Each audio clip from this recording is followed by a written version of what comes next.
আসমান এবং জমিনের সমস্ত রহমতের দরজা খুলে দেব, বরকতের দরজা খুলে দেব। শর্ত হলো ভালো করে ঈমান আনতে হবে, নেক আমল থাকতে হবে। ঈমান আছে আমল নাই, মূল্য নাই। আমল আছে ঈমান নাই, তাও মূল্য নাই। বিশাল বড় দানবীর কিন্তু ঈমান নাই, কাম হবে না। বিল গেটস, আমেরিকার একজন শ্রেষ্ঠ ধনীদের একজন বিল গেটস, সে তার সমস্ত সম্পদের সিংহভাগ অর্থ সে সামাজিক কাজে ব্যয় করেছে, দান করেছে। এত বড় দানবীরের খাতায় তার নাম হলে কি হবে? কারণ তার মধ্যে কি নাই? ঈমানটা নাই। ঈমান আগে 16 আনা থাকতে হবে। ঈমান আছে, আমল নাই, হবে না।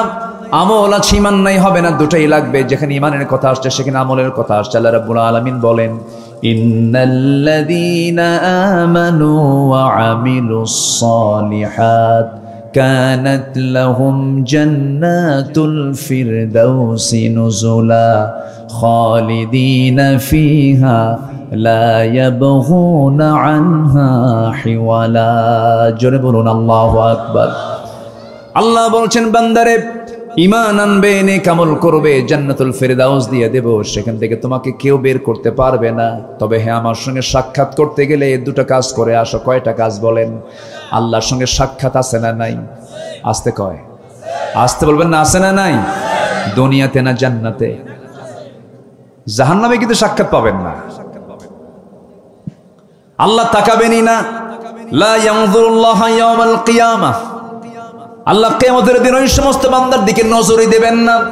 কিন্তু জান্নাতে যারা হবে তাদেরকে আল্লাহ রাব্বুল আলামিন কি সুন্দর করে ডাক দিচ্ছেন সূরা কাহফের শেষ আয়াতের দিকে, ফামান কানা ইয়ারজু লিকা রাব্বিহি ফালইআমাল আমালান সালিহান ওয়ালা ইউশরিক বিইবাদাতি রাব্বিহি আহাদা।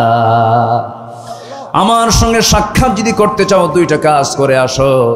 নেক আমল করো আর শিরকের কাজ থেকে দূরে থাকো। আনানাস সামা, নো প্রবলেম। বিকরাবিল আরদিল খাতায়া, নো প্রবলেম।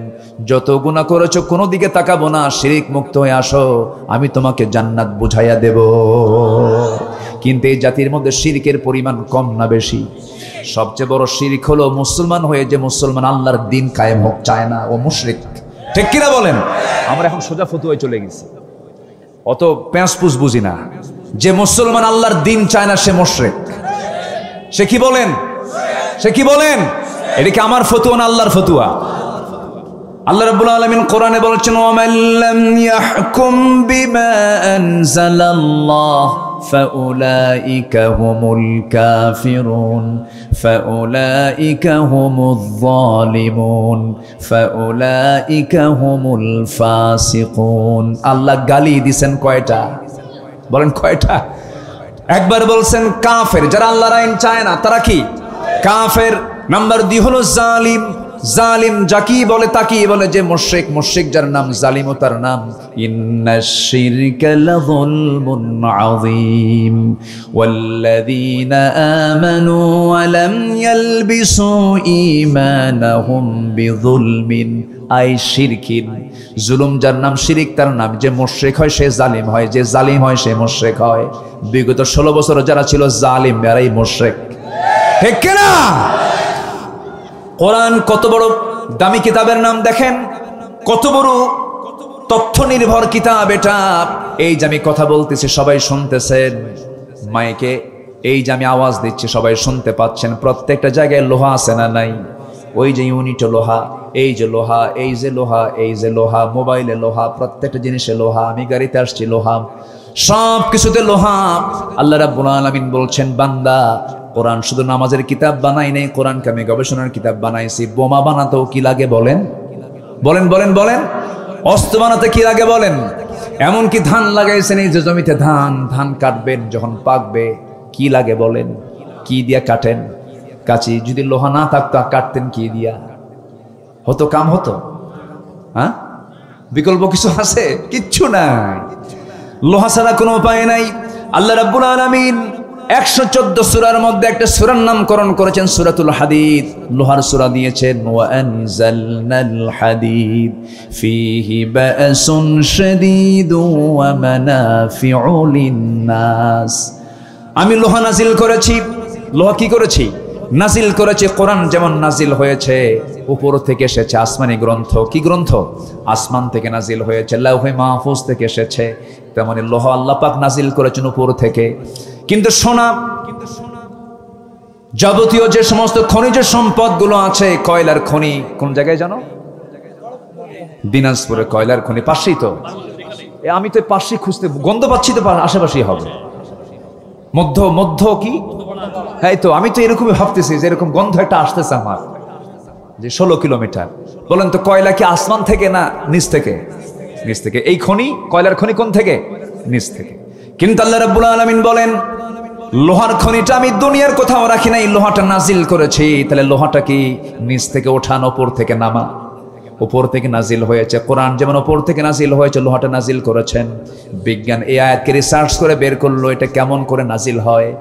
ওয়ানজালনাল হাদিদ, আমি লোহা নাজিল করেছি। লোহা নাজিল হয়েছে কারণ এই লোহাটা এত শক্তিশালী ধাতু, এই পদার্থটা পৃথিবীর মানুষের দ্বারা তৈরি করা সম্ভব নয়। মানুষ কোনোদিনের তৈরি করতে পারে না। যদিও আমরা মনে করি রড ফ্যাক্টরি, কেএসআরএম, বিএসআরএম, এটা ভুল কথা। কোন কোম্পানি রড বানায় না, শুধু প্রসেস করে, ওটাকে গলায় নিয়ে প্রসেস করে টেম্পারে তৈরি করে রড আকারে ছেড়ে দেয়। কিন্তু মূল রডের মালিক, মূল লোহার মালিক তিনি আমার কে?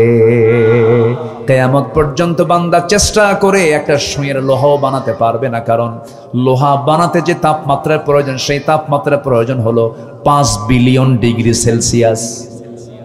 কত বলেন যারা গবেষণা 5 বিলিয়ন ডিগ্রি সেলসিয়াস তাপমাত্রা যখন পাওয়া যাবে কোথাও, তখন লোহা হবে। এই যে সূর্য দেখতে পাচ্ছি, এই সূর্যের আভ্যন্তরীণ তাপমাত্রা হলো 15 মিলিয়ন ডিগ্রি সেলসিয়াস। মানে সূর্যের কাছেও যদি কেউ বানাতে চায়, সূর্য তুমি লোহা বানায় দাও, সূর্যও পারবে না। সূর্যের কাছেও সে শক্তি নাই, সে তাপ নাই। 5 বিলিয়ন ডিগ্রি সেলসিয়াস তাপমাত্রার প্রয়োজন লোহা বানাতে। এখন কোন মানুষের দ্বারা কি সম্ভব? পৃথিবীর কোথাও কি তৈরি হয়েছে লোহা? লোহাটা আসলো কোন জায়গা থেকে? বলেন কোন জায়গা থেকে? উপর থেকে। কেমনে? বিজ্ঞান গবেষণা করে বলল, হয়তোবা কোনো মহাশূন্যের মাঝে কোনো সুপারনোভার মহাবিস্ফোরণ হয়েছে। মহাবিস্ফোরণ হওয়ার মধ্য দিয়ে সেখান থেকে ছিটকে পড়েছে দুনিয়াতে। আল্লাহ পাক উপর থেকে নাজিল করেছেন দুনিয়ার মানুষের উপকারের জন্য। জোরে বলেন সুবহানাল্লাহ, আল্লাহু আকবার বলেন। এই তথ্য কোথায় আছে? আপনি কি পারবেন কাফের থাকতে? আপনি কি পারবেন বেঈমান থাকতে? পারবেন না। ঈমান, কোরআন আপনাকে ঈমান আনতে বাধ্য করবে। এক খ্রিস্টান, এক গবেষক বিজ্ঞানী একটা আয়াত পড়তেছে, কোরআনের ভুল ধরতে আসছে। ওই আয়াতটা পড়তেছিল যে আয়াতের ভিতরে আল্লাহ রাব্বুল আলামিন বিগ ব্যাং থিওরির কথা বলেছেন। আওয়ালাম ইয়ারাল্লাযীনা কাফারু আন্নাস সামাওয়াতি ওয়াল আরদা কানাতা রাতকান ফাফাতাকনাহুমা ওয়াজআলনা মিনাল মাই কুল্লা শাইইন হাই। জোরে বলুন আল্লাহু আকবার। আমরা যে দুনিয়াতে বসবাস করছি, যে আকাশ দেখতে পাচ্ছি, আকাশটা মহাশূন্য, মহাশূন্যের উপর আকাশ। মানুষ তো চাঁদের দেশে গেছে, মানুষ মঙ্গল গ্রহে গেছে, কিন্তু সূর্যের কাছে যেতে পারবে না, তারকার দেশে যেতে পারবে না, সম্ভব না। কারণ পৃথিবীর সবচেয়ে নিকটবর্তী যে তারকা, সেই নিকটবর্তী তারকা, যদিও আমরা নিকটবর্তী বলছি কিন্তু নিকটবর্তী তারকা নয়, প্রক্সিমা সেন্ট্রাই নামক যে তারকাটা সবচেয়ে কাছের, এই তারকাটার কাছে যদি কেউ যেতে চায়, গোটা পৃথিবীর সবচেয়ে দ্রুতগামী যে নভোযান অ্যাপোলো 11 চড়েও যদি রওনা দিয়ে দেয়, যার ঘন্টার গতি হলো 39,000 কিলোমিটার, এই গতিতে যদি কেউ রওনা দিয়ে দেয়, ওই তারকার দেশে, পৃথিবীর সবচেয়ে নিকটবর্তী তারকার দেশে তারা যেতে সময় লাগবে 1,15,000 বছর মাত্র। যাবেন কারা কারা? হাত তোলেন, বলেন। হ্যাঁ, কি বুঝে আসে কিছু? সম্মানিত ভাইয়েরা, এই ক্ষুদ্র দুনিয়ার ক্ষুদ্র একটা মানুষ, আমি এই 16 বছর যে ক্ষমতায় ছিল, ওইটা মনেই করতো না, ভাবতো আমি ছাড়া আছে কে? কি কথা বোঝেন না? ঠিক কিনা? আল্লাহ কাছে দৌড়া, তুই দৌড়া, তোর গোটা দুনিয়ায় কোনো জায়গা হবে না, গোটা পৃথিবীতে তার কোনো জায়গা নাই আর। ঠিক কিনা? ধৈর্য জানা একটা বিশাল বড় ইবাদতের কাজ। রেগে গেছেন, একটা কথা বলে ফেলে দিয়েছেন, পরক্ষণে আপনি হয়তো ভাববেন আহারে ভুল হয়ে গেছে, আমি তার কাছে মাফ চেয়ে নিলাম। অতএব রাগার সময় চিন্তা করতে হবে, মাফ চাইতে হবে, পরে হয়তো আমি রাগই করব না, খেপে যাব না, কষ্ট দেব না আমি কাউকে। খেপে যাবেন তো রেগে যাবেন, আমার নবীজি সব কিছু ম্যানেজ করেছেন ঘরের মধ্যে। কোনো কিছু লেগে গেলে, স্ত্রী পরিবার পরিজনের সঙ্গে লেগে গেলেও তিনি রাখতেন না, খেপতেন না কখনো। মাঝে মাঝে লেগে যেত। লিমা তুহাররিমা মা হাল্লাল্লাহু লাক, সূরাতুত তাহরিম আছে না, অনেক লম্বা লম্বা কথা আছে। আমার নবীজি খুব ধৈর্যের পরিচয় দিতেন। একদিন আম্মা জান আয়েশা আরেক স্ত্রীর ব্যাপারে বলছেন, ইয়া রাসূলুল্লাহ, সে তো খাটো মহিলা। রাসূল বলতেন, লাউ কুলতি, তুমি যে কথাটা বললে খাটো মহিলা, এই কথা যদি এই 7 সমুদ্রের মধ্যে যদি ছেড়ে দেওয়া হতো, লামাজাজাতহু, সাগরের সমস্ত সুগন্ধ সব বিবর্ণ হয়ে যেত। আমার নবীজি ঠান্ডা মাথায় বুঝাইয়া দিতেন, ম্যানেজ করতেন, রাগারাগির পরিবেশ তৈরি করতেন না। আমার নবীর সামনে একদিন 4 স্ত্রী বসে নবীর সামনে বলছে, হুজুর, আমাদের 4 জনের মধ্যে প্যাঁচ লেগে গেছে। কি প্যাঁচ লাগছে?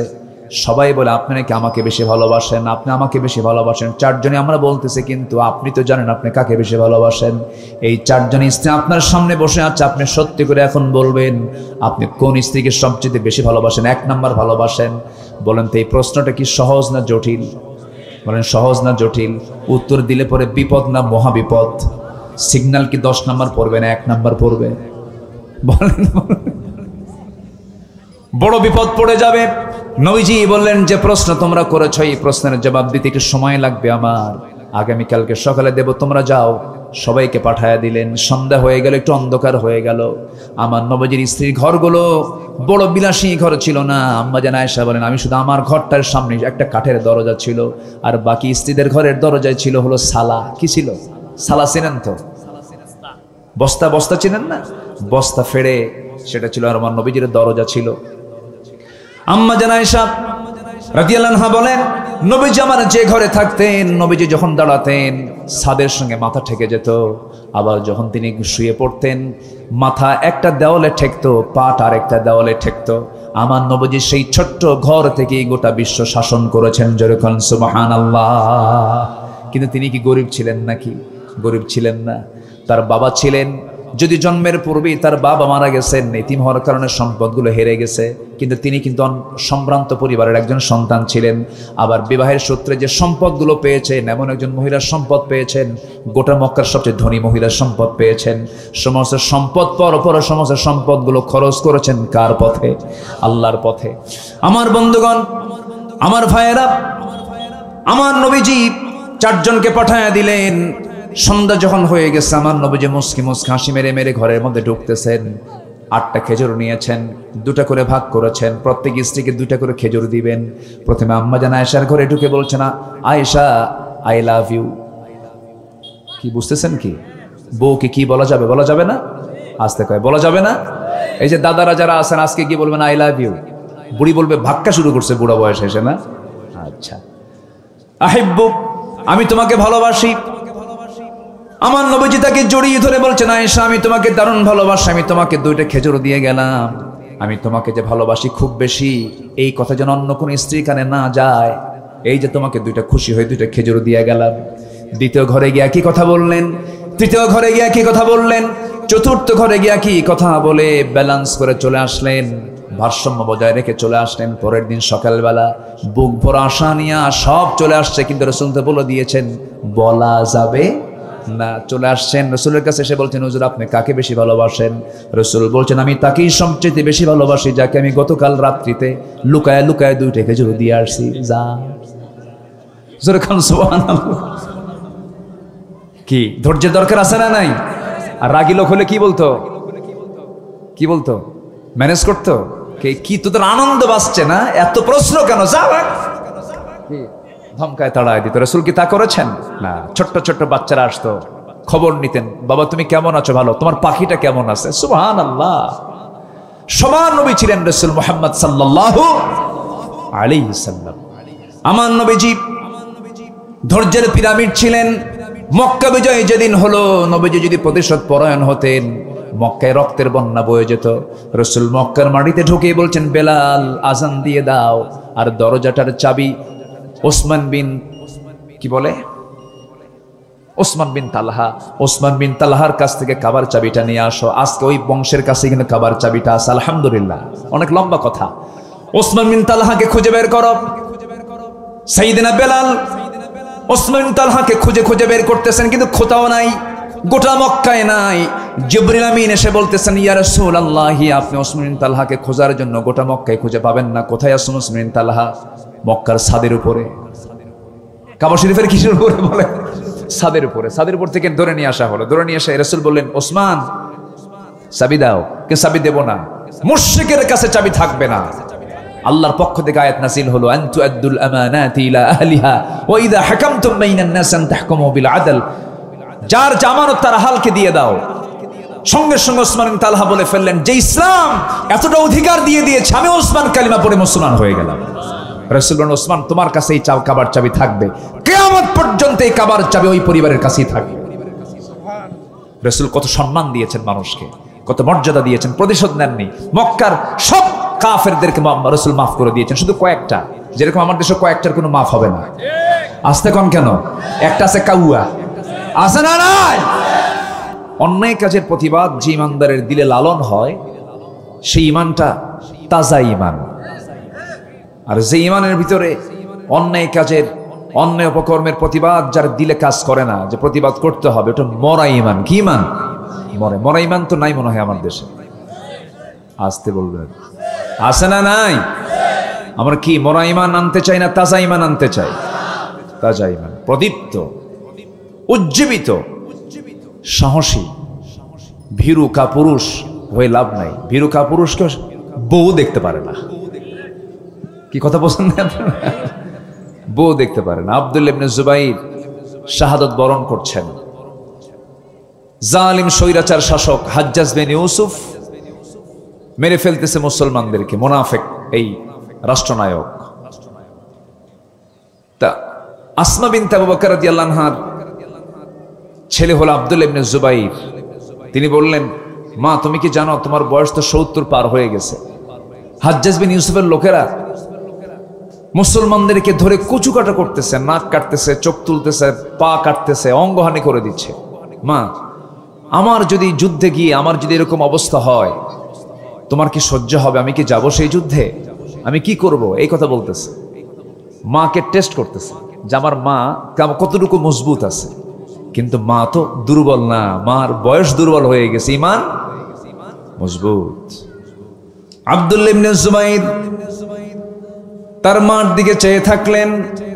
মার চোখ থেকে যেন রক্ত বের হচ্ছে। মা খেপে গিয়ে রেগে গিয়ে বলতেছে, আব্দুল্লাহ তোর বাবার পরিচয় হলো, এই উম্মতের হচ্ছে হাওয়ারি, তুই জুবাইর ইবনে আওয়ামের ছেলে, আমি আসমা বিনতে আবু বকর আমার ছেলে। তোর মুখ থেকে এমনটা আমি আশা পোষণ করি নাই। তুই যুদ্ধে চলে যাবি, যুদ্ধে গিয়ে শহীদ হয়ে যাবি, তুই শাহাদত বরণ করবি। একটা ছাগল জবাই করার পরে সেই ছাগলের মাংসটা কিমা করে খায় না, ভুনা করে খায় ছাগল, যেমন টের পায় না। তুই যুদ্ধে গিয়ে শহীদ হয়ে যাবি, তোর কান কাটলো না নাক কাটলো তোর এই হিসাব তো নাই, তুই আল্লাহর জান্নাতে চলে যাবি। যেরকম সুবহানাল্লাহ। আগের মায়েরাও কেমন ছিল তাই না?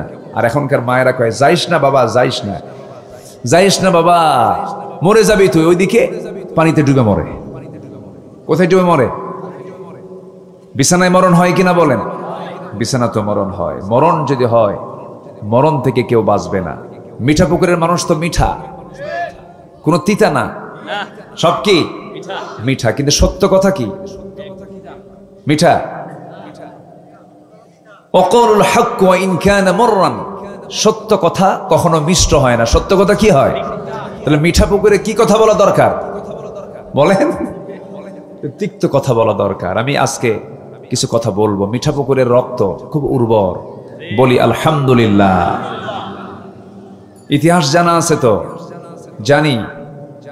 সেই 2008-এর পর থেকে নিয়ে যতবার আন্দোলন হয়েছে, যত রক্ত ঝরেছে, এটার বিশাল একটা অংশ মিঠাপুকুরবাসীর রয়েছে। বলি আলহামদুলিল্লাহ, জোরে বলি আলহামদুলিল্লাহ। 12 জন শহীদ হয়েছে। সম্মানিত ভাইয়েরা, আমার পাশে শিমুল ভাই আছেন। ওনার বডি আমার বডি একই কেমনে হলো বুঝলাম না, অনেকটা মিলে গেছে। কয়েকশোটা গোস্ত হবে গায়ে। আমাদের পেট ভালো না, বুঝলেন, খুব একটা খাইতে পারি না। আপনারা একই অবস্থা না? এই জি। তবে হ্যাঁ, আল্লাহ যে হালে রাখবেন সেটাই তো শুকরিয়া, বলি আলহামদুলিল্লাহ। গ্রামের মানুষ গেছে শহরে এক রুগী দেখতে, অসুস্থ আত্মীয় রুগী, যায় দেখে তার চেহারাটা অনেক সুন্দর, সাদা ধবধবে চেহারা, মাথা থেকে পা পর্যন্ত টকটকা চেহারা, সাদা মানুষ তো শহরে থাকে। তো ওনার নাকি ডায়াবেটিস হয়েছে, যা দেখতে গেছে। গ্রামের ক্ষীণকায় মানুষ, মাঠে কাজ করে খায়, তো ডায়াবেটিস বোঝে না যে ডায়াবেটিস রোগটা কি। তো চেহারা সুন্দর, তো বলতেছে আল্লাহ এই রোগটা যদি তুমি আল্লাহ আমারে দিতা, তাহলে চেহারাটা কত সুন্দর চেহারা, তাহলে আমার এরকম চেহারা হতো। কথা বোঝেন নাই? তো সবচেয়ে বড় বিষয় হলো সুস্থতা। সবচেয়ে বড় বিষয় কি বলেন তো? আল্লাহ তুমি আমাদেরকে সুস্থ সবল রাখো, জোরে বলি আমিন। নামাজ পড়তে কি লাগে? সুস্থতা। রোজা রাখতে কি লাগে? ওয়া ইন কুনতুম মারদা আও আলা সাফারিন। আল্লাহ বলছেন অসুস্থ হলে রোজা রাখার দরকার নাই। দাঁড়িয়ে না পারলে বসে পড়ো, বসে না পারলে শুয়ে পড়ো, অজ্ঞান হলে নামাজ দরকারই নেই। তাহলে দ্বীনের কাজগুলো করার জন্য এক নম্বর বডি ফিটনেসের দরকার আছে না নাই? সেই বডি ফিটনেস ধরে রাখার দায়িত্ব আমাদের আছে না নাই? আছে। বিড়ি খায়া রংপুর কিসের জন্য বিখ্যাত বলেন? তামাক। তারাগঞ্জে মাহফিল, আমার কি বলে হারাগাছে মাহফিল, আমি জানতাম না, আজ থেকে আরো 20 বছর আগের কথা। তা হারাগাছে মাহফিলে গেছি, মাহফিল শেষ, আমি আলোচনাও শেষ করেছি। একজন কানে কেন আমাকে বলে গেলেন, হুজুর মাহফিলটা একটা ওই ফ্যাক্টরির উদ্যোগে মাহফিল। কি ফ্যাক্টরি? কি হুজুর? বিড়ি ফ্যাক্টরি। এটা দোয়া করেন যেন একটু বরকত হয়। আমি তো এটা শুনে চিন্তা করলাম কি দোয়াটা করি। আসছি তো, আমি তো জানি না যে এটার উদ্যোগে মাহফিল। তো আমি আবার কানে কানে বললাম, আপনি যেরকম আমাকে কানে কানে বললেন, আমি আপনাকে কানে কানে শোনায় দিলাম, দোয়া করতে পারবো না। কি কথা বলছেন নাই? সম্মানিত ভাইরা, খারাপ কাজের জন্য কোনো দোয়া নাই, খারাপ কাজের কোনো, খারাপ খাবারের কোনো দোয়া। বিড়ি খাওয়ার দোয়া কি কোনো আলেম বলে দেয় যে এই বিড়িটা খাওয়ার সময় এই দোয়াটা পড়বেন? আছে বলেন তো? সব খাদ্যের দোয়া আছে, বিড়ি খাবারের কোনো দোয়া নাই। মদের কোনো দোয়া আছে? নাই। খারাপ কাজের দোয়া নাই। যে কাজের দোয়া নাই সে কাজে আমরাও নাই। জোরে বলি ইনশাআল্লাহ। সম্মানিত ভাইরা, কথা আছে, একটু সময় নিয়ে আমি বলবো, আমাকে সময় দিবেন ইনশাআল্লাহ। মাহফিল কমিটি একটু আমাকে একটু অনুরোধ করেছেন। আসলে দোয়া করেন আপনারা এই দেশে যেন ইসলামী হুকুমত কায়েম হয়। জোরে বলি ইনশাআল্লাহ। লক্ষণ এরকমই মনে হচ্ছে, ওই দিকে এগুচ্ছে বাংলাদেশ। আগামীর বাংলাদেশ হবে কোরআনের বাংলাদেশ, আগামীর দেশ হবে ইসলামের দেশ, আগামীর সরকার হবে নামাজের সরকার হবে। জোরে বলি ইনশাআল্লাহ। যদি হয়, আমরা ওয়াদা দিচ্ছি, ভাইও আছে এখানে, কোনো কালেকশন মাহফিল হবে না। তখন গভর্নমেন্ট এই মাহফিলের টাকা দিয়ে দিবে। কথা বোঝেন নাই? কোন মসজিদ বানাতে আমাকে আপনাকে টাকা খরচ করে মসজিদ বানাতে হবে না। হাজার হাজার কোটি টাকা লোপাট হয়, বিদেশে পাচার হয়, সেখান থেকে একটা অংশ দিলেই গোটা দেশের মসজিদ সংস্কার হয়ে যাবে, এমনি হয়ে যাবে। আমার আপনার কষ্ট করা লাগবে না। মাদ্রাসা তৈরি হবে, ইউনিভার্সিটি তৈরি হবে, জাতি তৈরি হবে। শুধু একটা বার একটু চেক আপ করেন, একটু দেখেন না। চোর বাটপার তো সবই দেখলেন, কি দেখছি না? আমরা দেখছি না? দেখছি। আমরা যে কোরআন থেকে কথা বলতে আসছে, কোরআন কি সব কিছু বলে না? কিছু কথা বলে, কিছু বলে না, সব বলে। কোনো কিছুকে বাদ পড়েছে এই কিতাবের মধ্যে মনে হয় আপনাদের? কিন্তু আমার দেশ চালাতে নিয়ে কি বাদ পড়ছে? আসতে কয় কি বাদ পড়ছে বলেন? কোরআনে কোনো কিছু বাদ পড়েনি, কিন্তু আমার দেশ চালাতে নিয়ে কি বাদ পড়ে গেছে? কোরআন বাদ পড়ে গেছে। দুঃখ এটা। এই জন্য আমরা কোরআনকে বাদ করে দিয়েছি বলে কোন রহমতও আমরা পাচ্ছি। কোন রহমত আছে বলেন তো? কোথাও কিন্তু কোনো রহমত আমরা পাচ্ছি না। অশান্তি, কোথাও শান্তি নাই ভাই, কোথাও শান্তি নাই। শান্তি সেই দিন পাবো আমরা যেদিন আমরা দেখতে পাবো এই জমিন আল্লাহর দিন কায়েম হয়েছে। আল্লাহ এমন একটা পরিবেশ আমাদের জন্য তৈরি করে দেন। জোরে বলি আল্লাহুম্মা আমিন। সম্মানিত ভাইয়েরা, আমরা যে কোনো মুহূর্তে দুনিয়া থেকে বিদায় নেব। আল্লাহ পাকের ডাকে সাড়া দিয়ে আমাকে আপনাকে যেতে হবে। কিন্তু আল্লাহ এক জায়গায় দরদ নিয়ে সুন্দর করে ডাক দিচ্ছেন, ইমানদারেরা শোনো, আল্লাহ ইমানদারদেরকে ডাক দিচ্ছেন। আল্লাহ রাব্বুল আলামিন বলেন, ইয়া আইয়ুহাল্লাযীনা আমানু ইত্তাকুল্লাহা ওয়াল তানজুর নাফসুম মা কদ্দামাত লিগাদিন ওয়াত্তাকুল্লাহ ইন্নাল্লাহা খাবীরুম বিমা তা'মালুন। জোরে বলুন আল্লাহু আকবার। সূরাতুল হাশর। হে ঈমানদারেরা, তোমরা আল্লাহকে ভয় করো এবং তোমরা লক্ষ্য রাখো আগামী দিনের জন্য তোমরা কি নিয়ে আসতেছো, কি জমা করতেছো। আগামী দিন কি কালকের দিন না হাসরের দিন?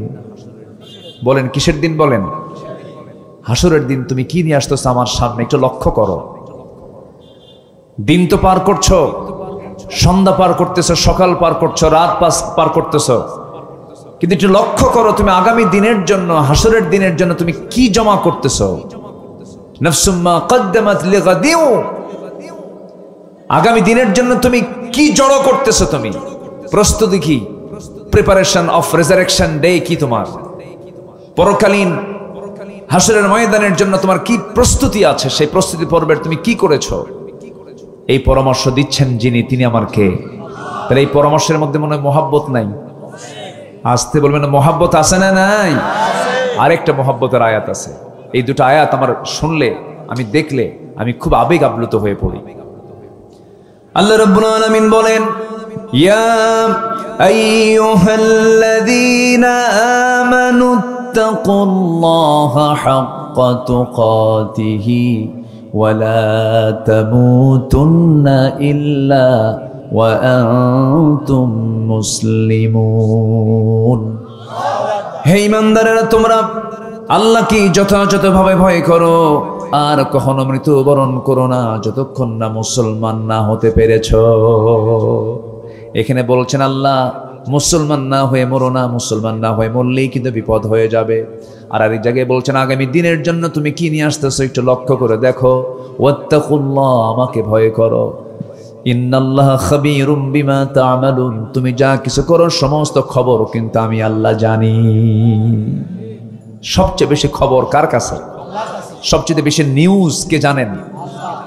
হ্যাঁ, মিডিয়ার কয়টা জানে?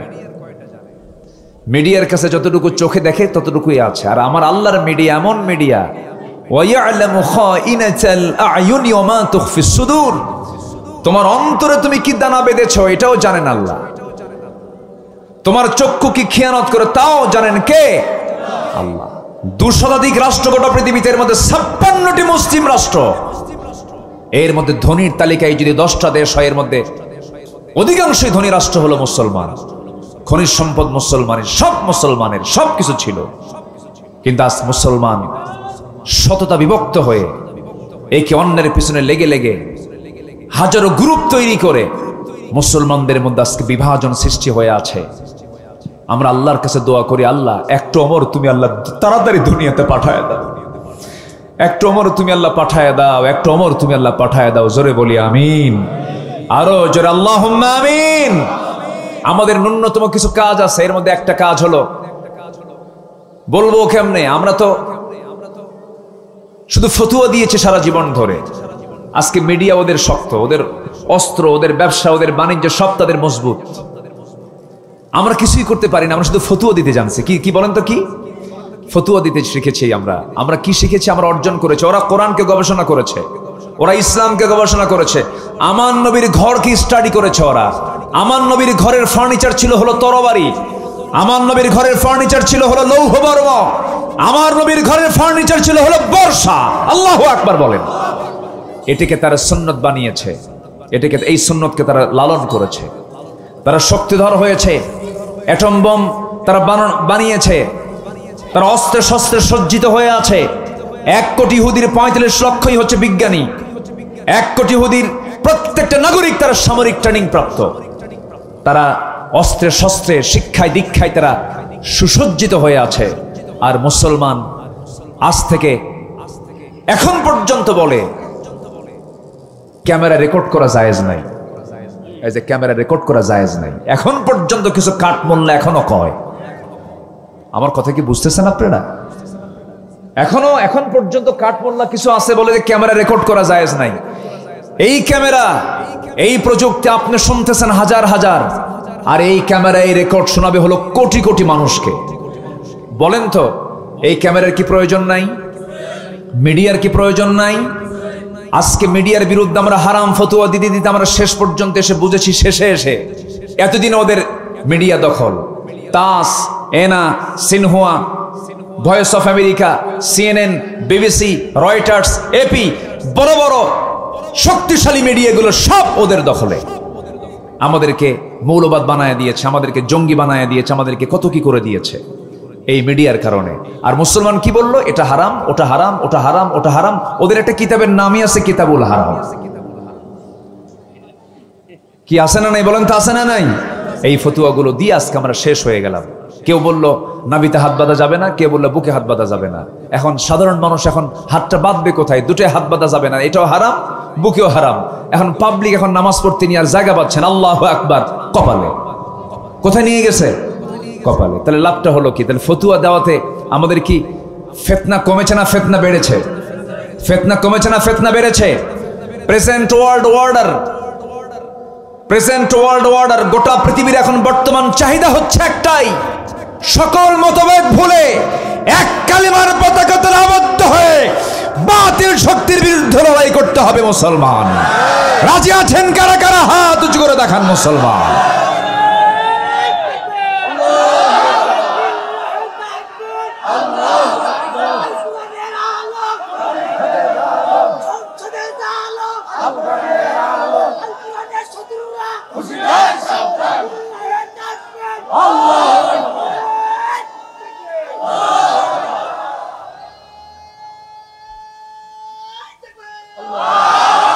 সম্মানিত ভাইয়েরা, আজকে ইহুদিরা কি কাজ করেছে দেখেন। আমার দেশের বিগত সময়ের যিনি প্রধানমন্ত্রী ছিলেন তার ঘরে ইহুদি ঢুকছে। জানেন না? আপনারা জানেন না? এগুলো জানেন না? আপনাদের ছেলে কি ঠিক আছে কি না? আচ্ছা, জয় কি এখন জয় না পরাজয়? বলেন জয় না পরাজয়? হ্যাঁ, সারা জীবন জয় থাকে না, এখন নাম কি হয়ে গেছে? পরাজয়। দেশে আর কোনো জামাই পায়, দেশে আর কোনো বউ পায় নাই। ওরা দেশকে খুব ভালোবাসে, দেশকে খুব ভালোবাসে। দেশকে এমন ভালোবাসে 7 সাগর 13 নদী পাড়ি দিয়ে গেছে হলো আমেরিকা বিয়ে করতে। আচ্ছা, তার বোনের ছেলে সে বিয়ে করেছে আরেকটা ইহুদিকে, আর এ করছে এক খ্রিস্টানকে। মুসলমানকে খুঁজে পায় নাই। এটা কি ইহুদি খ্রিস্টানদের পরাজয় না বিজয়? বলেন বলেন বলেন। তাহলে ইহুদি খ্রিস্টানদের জয়টা করে দিয়েছে কারা? বলেন কারা? মুসলমান। যে ইমানদার শত্রু চেনে না তার ইমান এখন আনা হয় নাই। আমাদের শত্রু আছে না নাই? কিছু কিছু লোক আছে বলে ভাই আমি কোনো দল টল করি না, আমার কোনো শত্রু টত্রু নাই। ও পাক্কা মুনাফিক এবং শয়তান দেখতে ওই রকমই, শয়তান দেখতে ওই রকম। তাহলে দল করার দরকার আছে না নাই?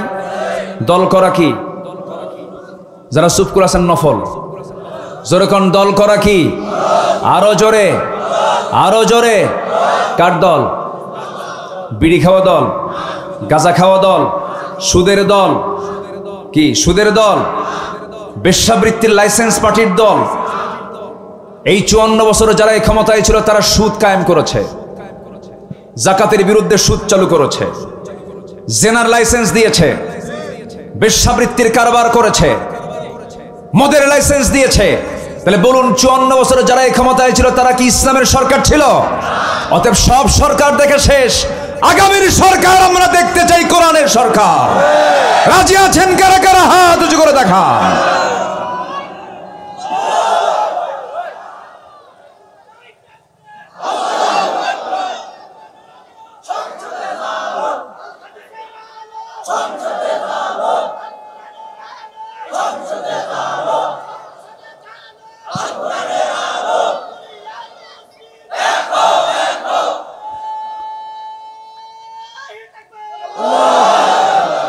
আল্লাহ কবুল করুন, জোরে বলে আমিন, আরো জোরে আমিন।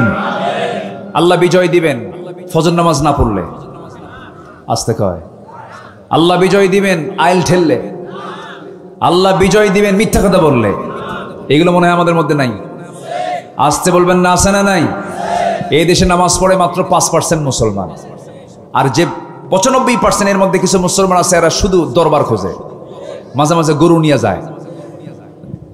আছে নাকি এলাকা গরু নিয়ে যাওয়া আছে কিছু? যারা দরবারে গরু নিয়ে যায় তারা আরেক বলদ, ছাগল যারা নিয়ে যায় তারা আরেক রাম ছাগল। কোন দরবার আপনাকে জান্নাত দেবে না, জান্নাত দেবেন কে? কোন পীর আপনাকে জান্নাতে ঢুকাতে পারবেন না। জান্নাতে যেতে হলে পীর ধরা দরকার না আমল করা দরকার? আমল, আমল, আমল লাগবে। আমল ছাড়া কি পীর ধরে জান্নাত পাবেন আপনি? আমার দেশে এমনও দরবার আছে বলে যে অমক পীরের মুরিদ হলে জাহাজ তুলবে হাসরের দিন, সেই জাহাজে সব তুইলা এক টানে জান্নাত পার করে জাহান্নামে নিয়ে যাবে। আল্লাহর কসম করে বলে আমি পীর বিরোধী না, আবার ভুল বুঝবেন না। আমি পীরকে মহাব্বত করে সম্মান করি, কিন্তু যে পীরের দরবারে গেলে পরে ঠ্যাং পীর সাহেব সামনে ঝুলায় দেয় আর মুরিদ সেজদা মারে, ওই সমস্ত দরবারের ওই ঠ্যাংগুলো ভেঙ্গে গুঁড়া করে দেওয়া দরকার। সেজদা দেব আমরা এই মস্তকে কার কাছে? কার কাছে দেব? সবাইকে 5 ওয়াক্ত নামাজ পড়তে রাজি আছেন? আখিরাতের প্রস্তুতির জন্য 1 নম্বর কাজ কি? বলেন বলেন বলেন বলেন। আমার দেশের মুসলমান তো 1 নম্বর কাজই ফেল। এমনি বিজয় আসবে? এত সস্তা? এত সস্তা না, প্রস্তুতি নিতে হবে। হাজার হাজার কোটি টাকা খরচ করে রাস্তার মোড়ে মোড়ে মূর্তি বানাইছে, বাবার টাকা নাই, জনগণের টাকা দিয়া, ঠিক কিনা? সব আবার 6 আগস্টে ভাঙ্গে শেষ করছে, ভাঙ্গে নাই? ডক্টর ইউনুসকে বলেছে মোহাম্মদ ইউনুস, 2 নবীর নাম একসাথে, কম কথা, বড় কথা হবে না কেন? মোহাম্মদ ইউনুস, কয় নবী? আপনার নামে শুধু তো 2 নবী নাই, সব বরকত আল্লাহ ইউনুস রে দিয়ে দিছে। যা, আবার বিপদে বললে কোন দোয়া পড়া লাগে? দেশ বিপদে আসছে, নামও ইউনুস, দোয়া ইউনুস। যা, এই লোকটার বয়স 84 বছর। 84 বছর পরিশ্রম করে কি? ঘুমায় মাত্র 3 ঘন্টা, 3.5 ঘন্টা। ঘুমাবে কখন? ভাবতেছেন সহজ কাম? দেশ চালান সহজ? এত সহজ না, অনেক পেরেশানি। জনগণ বুঝে গেছে যে ইউনুস তার ক্ষমতার কোনো লোভ নাই, উনি দৌড় মারতে চাইলে জনগণ তাকে জোর করে রাখবে। এখন ঠিক কিনা? এখন তাকে জোর করে রাখবে।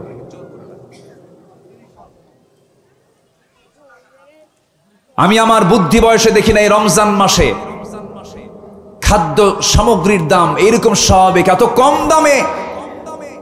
রমজান মাসে পেঁয়াজি বানাতে পেঁয়াজ লাগে, পেঁয়াজের দাম ছিল মাত্র 30 টাকা। আমি আমার বুদ্ধি বয়সে পাই নাই। তো দোয়া ইউনুস, এই বিপদের দোয়া ঠিক আছে না? কোন রাগ করতেছেন নাকি আমার কথা? তাকে বলা হলো যে সব মূর্তি ভেঙে শেষ করলো, আপনার মন্তব্য কি? ইউনুস মুস্কি হাসি মেরে বলছে, এই প্রশ্ন আমারে করেন কেন? ওর বেটিরে করেন, বেটিরে করেন। এই প্রশ্নের জবাব তো আমি দেব না। আমার দেশ এক বিচিত্র দেশ। আকাম কুকাম করছে নেত্রী, পালায় গেছে, তার সাথে বাইতুল মুকাররমের খতিবও পালাইছে। পৃথিবীর ইতিহাসে কোথাও না যে মসজিদের খতিব পালায়। পালাইছে কেন? পালাইছে জানেন? ওই খতিবগিরির দায়িত্ব দিছে কে? হ্যাঁ, যে দায়িত্ব দিছে, কানেক্টিং আছে যে জোড়া, সব গোপালগঞ্জ। সব কি গঞ্জ?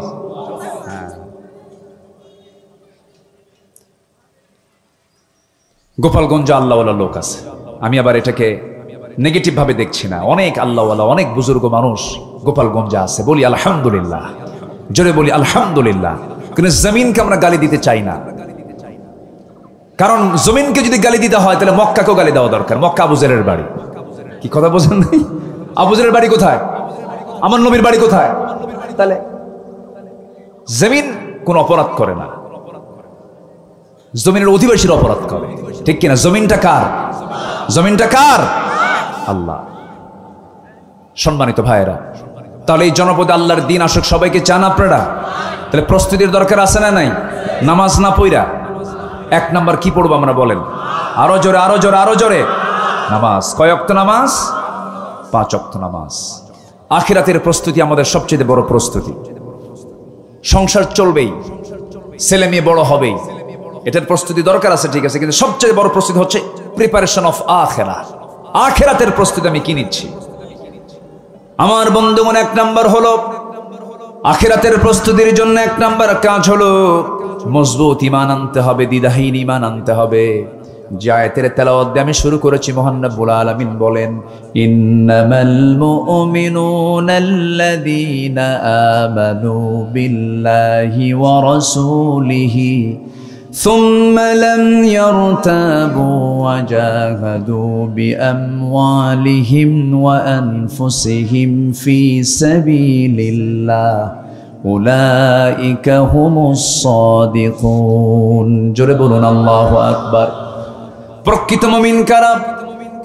আসল মুমিন কারা? আল্লাহ রাব্বুল আলামিন তাদেরকে পরিচয় করে দিতে নিয়ে বলছেন, আসল মুমিন তো তারাই যারা আল্লাহ এবং নবীর প্রতি বিশ্বাস আনবে, কিন্তু কোনো সন্দেহ করবে না। সুম্মা লাম ইয়ারতাবু, এই বিশ্বাসের চুল পরিমাণ কোনো সন্দেহ থাকবে না।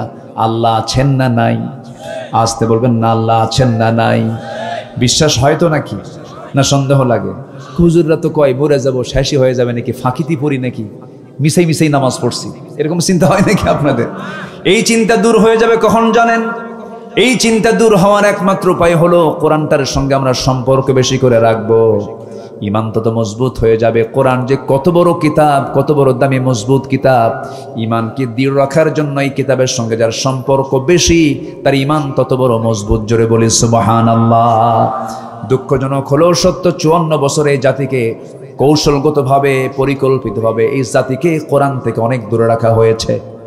তার বড় প্রমাণ হলো 18 কোটি মুসলমানের মাত্র 40 থেকে 50 লক্ষ মুসলমান সহি তেলাওয়াত করতে পারে, কোরআন তো বোঝে না, সহি তেলাওয়াত করতে পারে, আর বাকি 17.5 কোটি মুসলমান কোরআন তেলাওয়াতই করতে পারে না। বলেন তো এটা চরম হতাশা না? চরম হতাশা। কিন্তু এটা যেই কাজটা না করলে নামাজই হচ্ছে না, এই জাতি মিনিস্ট্রি অফ এডুকেশন পেয়েছে, মিনিস্ট্রি অফ রিলিজিয়াস ধর্ম মন্ত্রণালয় পেয়েছে, শিক্ষা মন্ত্রণালয় পেয়েছে, এরা 54 বছরে জাতিকে কোরআন পর্যন্ত শিখাতে পারে না। আল্লাহ বলেন এটাকে মেনে নেওয়া যায়? এটা মেনে নেওয়া যায় না। সম্মানিত ভাইয়েরা, কিন্তু এটা কঠিন কিছু ছিল না। যারা বিসিএস ক্যাডার এ পর্যন্ত হয়েছেন, এই বিসিএস ক্যাডারদের যদি কন্ডিশন করে দেওয়া হতো, যারা বিসিএস ভাইবা বোর্ডে আসবে, কোনো মুসলিম পরিবারের সন্তান হলে তাকে গোটা কোরআনের যে কোনো একটা পৃষ্ঠা থেকে তাকে সহি করে কোরআন তেলাওয়াত করতে হবে, এবং তাকে ভাইবা বোর্ডে ফিকহের কিতাব থেকে, ফিকহের অমুক কিতাব থেকে প্রশ্ন করা হবে। আচ্ছা, তাকে ইসলামের ইতিহাস থেকে কিছু প্রশ্ন করা হবে, তাকে সিরাত থেকে 5টা প্রশ্ন করা হবে, তাকে সিলেবাস দেওয়া হতো। আল্লাহর কসম, আমার দেশে কোনো চোর বাটপার বিসিএস ক্যাডার তৈরি হতো না। তা কি করা হয়েছে? কি প্রশ্ন আসছে জানেন? বিসিএস ভাইবা বোর্ডের প্রশ্ন হলো, ক্রিকেটে কোন বোলার সবচেয়ে বেশি উইকেট পাইছে? বিসিএস ভাইবা বোর্ডের প্রশ্ন। এবার আন্তর্জাতিক চলচ্চিত্র উৎসব কান উৎসবে কোন অভিনেত্রী ফার্স্ট হয়েছে? মিস ইউনিভার্সের তালিকায় 2024 সালে কোন মহিলা ফার্স্ট হয়েছে? এটা হলো বিসিএস ভাইবা বোর্ডের প্রশ্ন মুসলিম দেশে। কোন দেশে? মুসলিম দেশে। জাতির চরিত্র ভালো হবে কেমনে? সম্মানিত ভাইয়েরা, আমরা চাই আগামীর বাংলাদেশ হবে কোরআনের বাংলাদেশ। প্রত্যেকটা ব্যক্তি, প্রত্যেকটা মুসলিম সহি করে কোরআন শিখবে, সহি করে কোরআন পড়বে। জোরে বলি ইনশাআল্লাহ। এমন একটা সিলেবাসকে আপনারা চান না? সবাই চান তো ইনশাআল্লাহ? আলোচনা চলতেছে, আলোচনা করছে ভিতরে ভিতরে, প্রসেস আগাচ্ছে। গত পরশুদিন আমার প্রোগ্রাম ছিল ধর্ম উপদেষ্টা ডক্টর আফামা খালিদ হোসেনের শ্বশুরবাড়ির এলাকায়। তার শ্বশুরবাড়ির লোকজন আমাকে দাওয়াত দিয়েছিলেন। সেখানে গুরুত্বপূর্ণ কিছু বৈঠক, সেখানে আমরা আলোচনা করেছি, কথাবার্তা বলেছি, চেষ্টা করছি। আসলে মূল জায়গাতে কাজ করতে পারলে জাতি ঠিক হয়ে যেত বহু আগেই, কিন্তু মূল জায়গায় বসেছিল সবগুলো নাস্তিকের বাচ্চারা, কাজ করতে দেয়নি ওরা। আসুন আমরা একতাবদ্ধ থাকি, আমাদের বিজয় কেউ ঠেকাতে পারবে না। বিজয় দিবেন কে? আসতে বলবে না, বিজয় দিবেন কে? আমরা পীর বুঝি না, খানকা বুঝি না, আহলে হাদিস বুঝি না, সুন্নি বুঝি না, আমরা এগুলো কোনো পরিচয় আমরা দিতেই যাব না। আমরা হানাফি বুঝি না, লা মাযহাবি বুঝি না, আমরা আমাদের পরিচয় দেব একটাই, সেটা হলো আমরা মুসলমান। আসতে বলবেন আমরা কি বলেন? মুসলমান। আমরা ঈমান এনেছি কার উপরে? আসতে বলবেন না কার উপরে? সন্দেহ করে না দ্বিধাহীন ভাবে বলেন, সন্দেহ না সন্দেহ মুক্ত? আল্লাহ আছেন না নাই? আল্লাহ বিচার করবেন কি করবেন না? আল্লাহ জানেন কি জানেন না? আল্লাহ বোঝেন কি বোঝেন না? আল্লাহ দেখেন কি দেখেন না? আল্লাহ শোনেন কি শোনেন না? শোনেন। সব দেখেন, সব শোনেন। তার কাছে আমাকে আপনাকে যেতে হবে। এই কোরআন আল্লাহ পাক আমাকে আপনাকে দিয়েছেন। জানেন এই কোরআন এমন একটা কিতাবের নাম, এটা এমন একটা ম্যাপ। আপনি টেকনাফ যাবেন, এখন কক্সবাজার যাবেন অথবা পঞ্চগড় যাবেন, এখন কাউকে প্রশ্ন করা লাগে না। শুধু মোবাইলে একটা অ্যাপস থাকলে, গুগল ম্যাপ এটা থাকলে, আর যদি নেট থাকে, যদি আপনার যদি জিবি থাকে, আপনি আস্তে করে শুধু ম্যাপকে বলবেন, ম্যাপ গুগল বাবা আমি একটু পঞ্চগড় যাব, আপনাকে মিনিটে মিনিটে ইনফর্ম করবে। ডানে যান, বামে যান, আর এত কিলোমিটার আছে, সামনে এরকম জায়গায় জাম আছে, এরকম সমস্যা আছে, অমুক জায়গায় বৃষ্টি আসতে পারে, এখানকার আবহাওয়া এই, সব জানায় দেবে আপনাকে। মানুষের ক্ষুদ্র মস্তিষ্কে যদি গুগল ম্যাপের মধ্য দিয়ে যদি গুগল আপনাকে নিয়ে যেতে পারে, সেই পঞ্চগড় নিয়ে যেতে পারে, সেই টেকনাফ, কাউকে প্রশ্ন না করে হাজারো রাস্তা সব দেখিয়ে দেখিয়ে যদি নিয়ে যায়। কোরআন এমন একটি ম্যাপের নাম, যে ম্যাপটা ভালো করে যদি আমরা পড়তে পারি, এই ম্যাপ আমাকে দেখে দেখে জান্নাতের দরজায় নিয়ে চলে যাবে। জোরে বলি সুবহানাল্লাহ। সেই ম্যাপটা কি জানার দরকার আছে না? আর যদি এটা ভুল করে জানেন তাহলে ভুল রাস্তায় যাবেন। কি কথা বুঝেন নাই? কোরআনটা জানতে হবে কি নির্ভুল ভাবে না ভুল ভাবে? নির্ভুল ভাবে।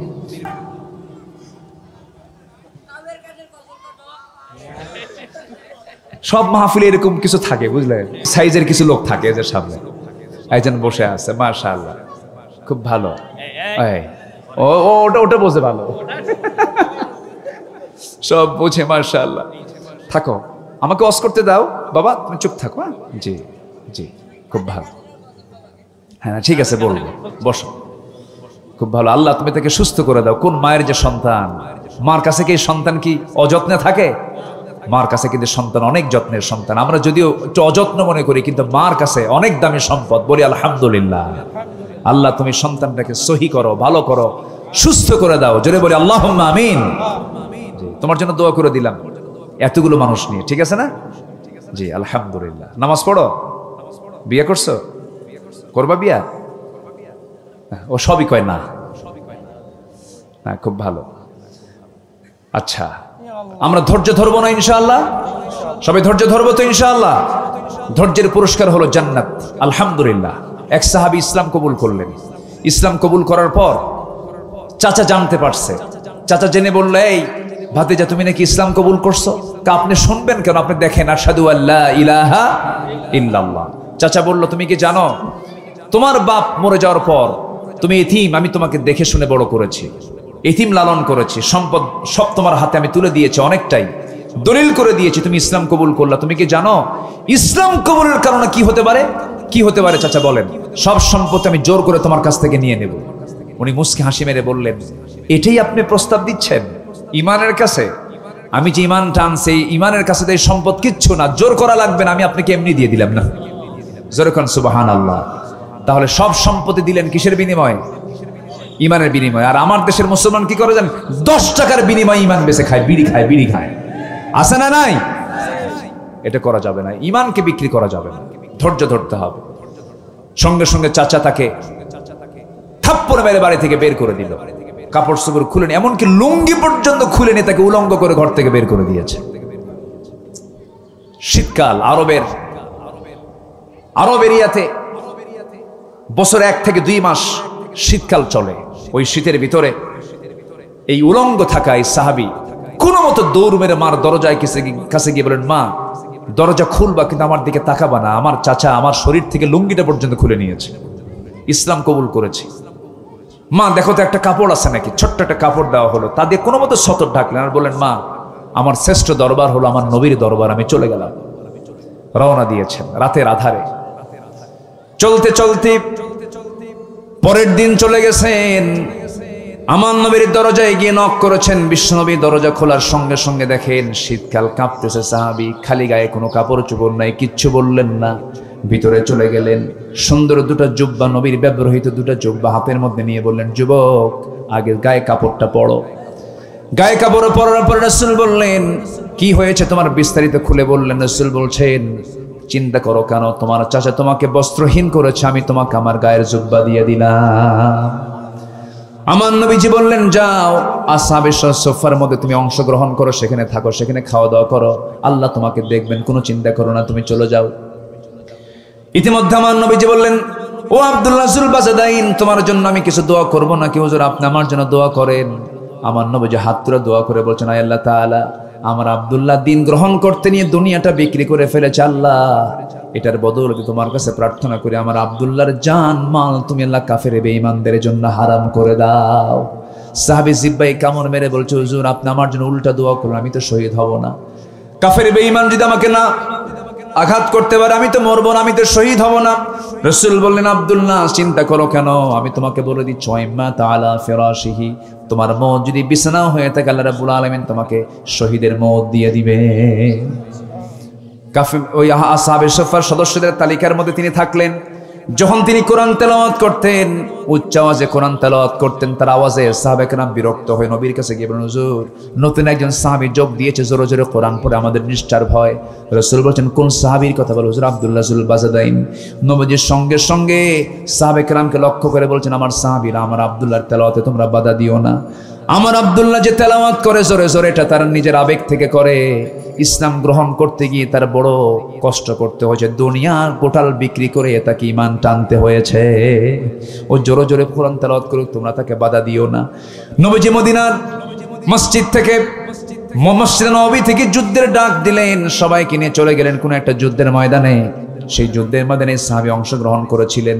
ফেরার পথে যখন রাসূল ফিরে আসবেন, ফেরার পথে নবীর কাছে সংবাদ আসলো, হুজুর আপনার সেই প্রিয় সাহাবী আব্দুল্লাহ যুল বাজাদাইন দুনিয়া থেকে বিদায় নিয়েছেন, ইন্তেকাল করেছেন, অসুস্থ অবস্থায় মারা গেছেন। আমার নবীজি বললেন, ও সাহাবীরা, আমার এই প্রিয় সাহাবীর জানাজার দায়িত্ব আমি কাউকে দেব না, আমি রাসূল নিজে তার জানাজা পড়ায়া দেব। এই কথা বলার সঙ্গে সঙ্গে সাহাবায়ে কেরাম আয়োজন করলেন, গোসল কাফন দাফন করবেন, গোসল করায়া দিলেন, কাফনের কাপড় পরায়া দিলেন, জানাজায় হাজির করলেন, রাসূল জানাজা পড়ায়া দিলেন, কাদা কাদা কণ্ঠে তার জন্য দোয়া করলেন। এরপরে বললেন, সাহাবীরা, আমার প্রিয় সাহাবী আব্দুল্লাহর কবরটা তোমরা কোথায় খনন করেছো? হুজুর ওই দুই পাহাড়ের ঠিক মাঝখানে, চিপার মধ্যে, মাঝখানের মধ্যে। রাসূল বললেন, তোমরা আমাকে নিয়ে যাও কবরের সামনে, আজকে আমি আব্দুল্লাহর কবরে কাউকে নামতে দেব না, আমি আব্দুল্লাহর কবরে নেমে আমার প্রিয় সাহাবী আব্দুল্লাহকে দাফন করব। আমার নবীজি কবরের সামনে গিয়ে দাঁড়ালেন। আমার নবীজি কবরের সামনে গিয়ে দাঁড়ালেন। সাইয়েদনা আবু বকরকে বলছেন, আবু বকর আমার ডানে বসো, ওমর আমার বামে আসো। একজনকে ডানে আসতে বললেন, একজনকে বামে আসতে বললেন। আমার নবীজি কবরের মাটিতে নামার সঙ্গে সঙ্গে দুজনকে নামায়া নিলেন, মোট তিনজন নামলেন। একজন হচ্ছেন আবু বকর, আরেকজন হচ্ছেন ওমর, আর মাঝখানে দাঁড়ানো মুহাম্মদ সাল্লাল্লাহু আলাইহি ওয়াসাল্লাম। এমন কবরবাসীকে পৃথিবীতে আর আসবে নাকি? এমন কবরবাসী পৃথিবীতে আসবে নাকি বলেন? কি কপাল তার, যার লাশটা দাফন করার জন্য বিশ্বনবীর মতো মানুষ কবরে নেমেছেন, আবু বকরের মতো মানুষ নেমেছেন, ওমরের মতো মানুষ নেমেছেন।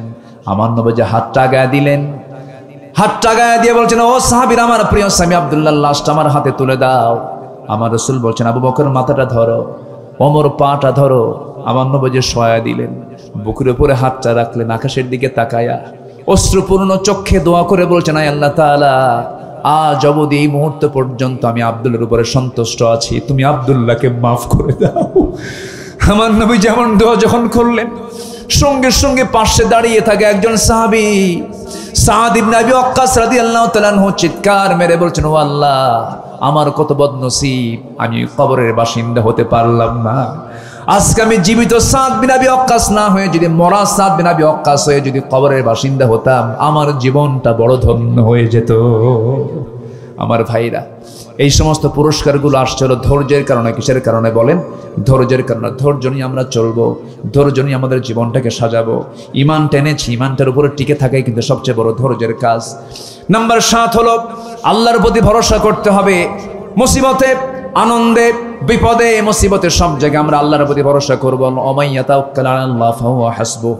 নাম্বার 8 হলো দুনিয়ার ভোগ বিলাসে মত্ত হওয়া যাবে না। নাম্বার 9 হলো নিজেকে নিজের পরিবারকে জাহান্নাম থেকে বাঁচাতে হবে। নাম্বার 10 হলো তওবা করতে হবে। নাম্বার 11 হলো আল্লাহর পথে ব্যয় করতে হবে। নাম্বার 12 হলো শিরকের অন্তর্ভুক্ত সকল কাজগুলো বাদ দিতে হবে। নাম্বার 13 হলো আল্লাহর প্রদত্ত একমাত্র দ্বীনকে একমাত্র জীবন বিধান হিসেবে গ্রহণ করতে হবে। নাম্বার 14-15 একসঙ্গে সেটা বলতে চাই, সেটা হলো সম্পূর্ণ আনুগত্য করতে হবে একমাত্র কার? আসতে বলবেন না, কার? সঙ্গে সঙ্গে নামাজ এবং যাকাত কায়েমের জন্য কাজ করতে হবে। এগুলো সমস্ত কাজগুলো হলো দুনিয়ার কাজ না আখিরাতের কাজ। দুনিয়ার প্রস্তুতি না আখিরাতের প্রস্তুতি। আল্লাহ পাক পালন করার তৌফিক দান করুন, জোরে বলি আমিন। আল্লাহুম্মা আমিন। ربنا ظلمنا أنفسنا وإن لم تغفر لنا وترحمنا لنكونن من الخاسرين। মিষ্টি বিকেল গধূলি বেলা হাজারো মুসলমান নরনারী নিয়ে তোমার কালামে 2-3টা আয়াতকে সামনে রেখে আখিরাতের প্রস্তুতির শীর্ষক কিছু কথা বলেছি। গুনার বোঝা মাথায় এনে কাঙ্গাল ফিকারির মতো দুটো হাত পেতেছি। আল্লাহ, গুনার দিকে নজর দিও না, বান্দা মনে করে তামাম জিন্দেগির গুনাহগুলোকে তুমি আল্লাহ মাফ করে দাও। জনম দুঃখিনী মা যারা বিদায় নিয়েছেন, জিন্দেগির গুনাহগুলো মাফ করো, কবরগুলোকে জান্নাতের টুকরা বানায়া দাও। রব্বিরহামহুমা কামা রব্বায়ানি সগীরা, রব্বিরহামহুমা কামা রব্বায়ানি সগীরা। বিশেষ করে মাহফিলটার আয়োজন যারা করলেন, শোনার জন্য যারা আসলেন, বিনিময়ে কিয়ামতের কঠিন ময়দান যেদিন কেউ কাউকে চিনবে না, এমনকি মা সন্তানকে পর্যন্ত স্বীকার করে বসবে, যেদিন মানুষ কাঁদতে কাঁদতে চোখের পানিগুলো ফুরে যাবে, চোখ থেকে রক্ত বের হওয়া শুরু হয়ে যাবে, সেই কঠিন মুসিবতের দিনে মাহফিল সবার জন্য নাজাতের মাধ্যম তুমি আল্লাহ বানাইয়া দিও। আল্লাহ, তোমার বান্দাগুলো কিনে এমন সময় হাত তুলেছে মুসলমানদের পায়ের তলায় মাটি নাই। ফিলিস্তিন শ্মশান হয়ে গেছে আল্লাহ, ফিলিস্তিন একটা মৃত্যুকূপ হয়ে গেছে, জ্বলন্ত অগ্নিকুণ্ড হয়ে গেছে। আল্লাহ, তোমার গায়েবী সাহায্য নাজিল করো, ফিলিস্তিনকে তুমি আল্লাহ হেফাজত করো। মুসলমানদের বাইতুল আকসা মুসলমানদের হাতে তুমি আল্লাহ তুলে দাও। দুনিয়া থেকে কোন দিন বিদায় নেব জানি না রে, ডান হাতে আমলনামা না আসা পর্যন্ত মরণ দিও না। বাবা গেছে, মা গেছে, বউ গেছে, পরিবারে গেছে, অনেকের আত্মীয় স্বজন চলে গেছে রে, ভাই চলে গেছে। একদিন সবাই একা একা, একদিন সবাই বিদায় নিতে হবে। আল্লাহ, তোমার দরবারে ফরিয়াদ করি, ডান হাতে আমলনামা না আসা পর্যন্ত আমাদের কাউকে মরণ দিও না। আয় আল্লাহ তাআলা, বাংলার জমিনকে কোরআনের জন্য কবুল করে নাও। কোরআনের রাজ কায়েম হয়েছে এমন দৃশ্য দেখার তৌফিক তুমি আল্লাহ দিয়া দাও।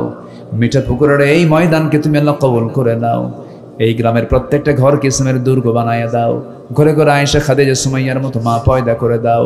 খালিদ বিন ওয়ালিদ ঘরে ঘরে পয়দা করে দাও। দুনিয়া থেকে কোন দিন বিদায় নেব জানি না রে, যেদিন মরে যাব টান মেরে ঘর থেকে বের করে দেবে। জীবনের শেষ গোসলটা হয়ে যাবে, মরা মুখ সব দেখে দেখে চলে যাবে। সন্তানগুলো হাউমা করে কাঁদবে, বউ বাচ্চাগুলো ছটফট করবে। আমাকে টেনে নিয়ে কবরে শোয়া দেবে রে, বাঁশ চাপা দেবে, মাটি চাপা দেবে। 24 ঘন্টা যাবে না মাথার চুলগুলো খসে খসে পড়বে। 3 দিন যাবে না চামড়াগুলো গলে গলে পোকার পেটের খাবার হয়ে যাবে। মাত্র 7টা দিন পেটের নারী ভরি সব চোখ মুখ কান নাক দা বের হওয়া শুরু হয়ে যাবে। কিম্বুত কিমাকার চেহারা হয়ে যাবে। পোকার রাজত্বে আমার দেহ চলে যাবে। মাত্র 3টা মাস পর দেখা যাবে কয়েকটা হাড় ছাড়া কিচ্ছু নাই রে। এই তো দুনিয়ার জীবন রে আল্লাহ।